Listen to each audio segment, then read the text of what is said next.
Alpha public school, Indian oil petrol pump के सामने, Raipur road, Mungeli.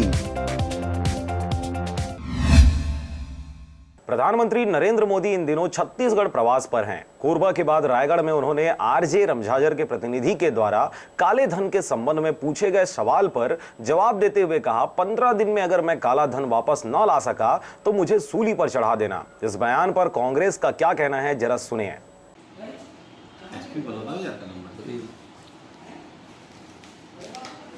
Sir, चुनाव को लेकर प्रमोद दुबे का क्या है, अभी स्थिति कैसा रहा?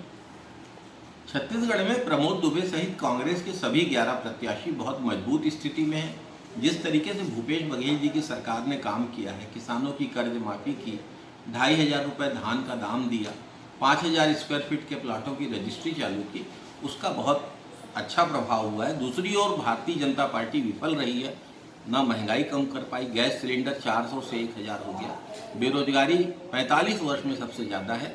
इसलिए लोग खुलकर कांग्रेस के साथ आ रहे हैं।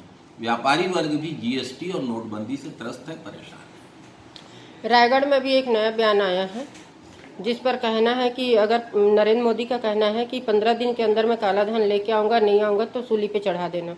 इस पे क्या कहेंगे? मोदी जी ने कहा था 2014 में कि हम काला धन 100 दिन के अंदर वापस लाएंगे, और इतना काला धन है कि सबके खातों में 15-15, 20-20 लाख रुपए जमा होंगे।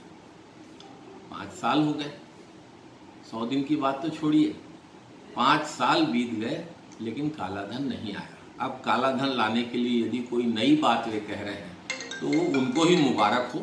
जनता अब उन पर भरोसा खो चुकी है। हेलो, यहाँ पे रोड शो वाली बात है, तो ये रोड शो का कब है कार्यक्रम? कितने लोगों की तादाद में कार्यक्रम निकाली जाए? रोड शो में कोई संख्या नहीं होती। रोड शो में नेता सड़क में एक वाहन में चलते हैं और सड़क में जो लोग खड़े होते हैं उनसे मिलते हैं, अभिवादन करते हैं। इसकी कोई संख्या बताना पाना संभव नहीं।